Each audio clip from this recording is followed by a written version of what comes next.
See this? This is why you got to stake young trees. So let's talk about how to stake trees and why and how long you should keep a tree stake on. Now, there are a lot of ways to stake young trees, but the important thing is you need to stake young trees because otherwise, when we do have a really windy day or a severe storm, that tree is most likely going to be uprooted or sometimes even broken in half. Now that tree looks horribly crooked right now, but I promise you when the wind's not blowing, it pops right back into place and it looks really nice on non-windy days.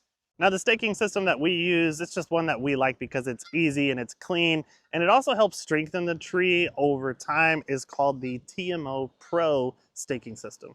This is also a great day to test out the noise cancellation and wind cancellation of our new microphone that we got. So I'm excited to hear how this video turns out. Now, there's a bunch of different ways to stake a tree, but we like this system because of a couple of reasons. One is we get to use a T-post. T-posts are very solid and sturdy, and it also gives it a really clean look. So instead of having ropes or guy wires going to 3 different points on this tree, we've got one post and we have one arm holding it in place. This makes it easier to mow and weed eat around this tree and do your maintenance as opposed to having wires or ropes going everywhere. The way that the opening to this arm works is it allows the tree to be loose inside of this stake, so that way the tree can actually move a little bit, and that's important for the strengthening of the tree. It's crazy windy today.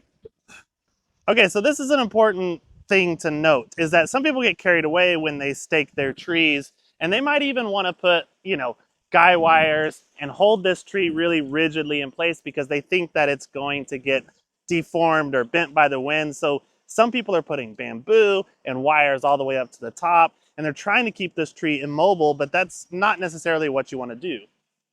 It's actually really important to allow your tree to flex and bend in different directions because that's how this young tree is going to develop the strength that it needs to be able to stand on its own once the post is removed, which is usually about 1 year after planting. As you can see, this tree was properly staked for a year and now it's able to withstand all the crazy weather that we get here. Now, I'm not saying that you have to use this system whenever you are staking your trees, but it is important that you stake those trees in a way that will allow them to flex in healthy ways so that way they can be strong enough to survive on their own.